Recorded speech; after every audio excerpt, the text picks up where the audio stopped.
क्या इंडिया पाकिस्तान का कॉन्फ्लिक्ट फलस्तीन से तवज्जो हटाने के लिए है? Well, let's understand. देखिए, इस वक्त जो दुनिया की सुपर पावर है फिलहाल अमेरिका है, और अमेरिका बेकरारी के साथ ईरान से जंग लड़ना चाहता है। पर अमेरिका ईरान से जंग क्यों लड़ना चाहता है? उसके लिए आपको ये समझना पड़ेगा कि 1971 में निक्सन ने गोल्ड स्टैंडर्ड खत्म कर दिया, यानी US dollar will not be backed by the gold from 1971, क्योंकि अमेरिका के पास इतना गोल्ड था ही नहीं जितनी रीपेमेंट्स करनी पड़ती थी। बहुत सारे एलाइज नाराज भी हुए अमेरिका के, लेकिन अमेरिका ने फिर भी इंश्योर तो करना था ना कि कुछ तो हो इसकी बैकिंग पे। तो अमेरिका ने शुरू किया पेट्रो डॉलर। ओपेक कंट्रीज के साथ नेगोशिएट किया कि दुनिया में जब भी कभी ऑयल की ट्रेड होगी वो यूएस डॉलर में होगी। आर्टिफिशियल था, बट एटलीस्ट एक बैकिंग मिल गई यूएस को। पिछले 50 साल से अमेरिका ने इंश्योर किया है कि दुनिया में जब भी ट्रेड हो वो यूएस डॉलर में हो ऑयल की, और कोई इसके खिलाफ जाएगा तो हम जंग लड़ेंगे। और अमेरिका ने इराक के साथ जंग लड़ी है, अफगानिस्तान के साथ जंग लड़ी है, कर्नल कदाफी की गवर्नमेंट खत्म की है, जस्ट टू इंश्योर कि पेट्रो डॉलर अपनी जगह कायम रहे। लेकिन ईरान अब क्या कर रहा है? ईरान ने ट्रेड शुरू कर दी है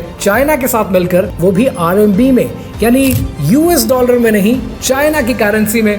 अब चाइना का हाथ रोकना है बहुत जरूरी, तो इसलिए चाइना के ऊपर सैंक्शंस भी लगेंगी, चाइना के ऊपर टैरिफ भी इंपोज होंगे। लेकिन इंपॉर्टेंट बात यहाँ पर यह है कि चाइना ने बड़ा कलमंदाना काम किया। चाइना ने बेल्ट एंड रोड इनिशिएटिव शुरू किया अपने रीजन में, ये इंश्योर करने के लिए कि चाइना के गुड्स जहां कहीं भी जाएं ट्रेड आरएमबी में हो। China wants to be the global currency, the reserve currency of the world. अब ऐसे में चाइना जितना ज्यादा कनेक्टेड रहेगा ना, ट्रेड कंट्रोल करेगा, ट्रेड का कॉरिडोर कंट्रोल करेगा, तो दूसरे भी तो कुछ सोचेंगे ना। नेतन्याहू ने लॉन्च किया IMEC corridor, India middle east economic corridor. अब ये जो कॉरिडोर इंडिया से शुरू होता है, सऊदी अरब से गुजरता है और इसराइल की पोर्ट हाइफा तक जाता है। जब नेतन्याहू ने इसको लॉन्च किया, इस इनिशिएटिव को, उसके 30 दिन के अंदर इसराइल ने जेनोसाइड शुरू कर दिया फलस्तीन में, ताकि कोई ऐसा जानदार बाकी ना रहे कि जो हाइफा पोर्ट तक इस ट्रेड कॉरिडोर के कंट्रोल को मुतासर कर सके। अगर इसराइल और अमेरिका जंग लड़ते हैं ईरान के साथ,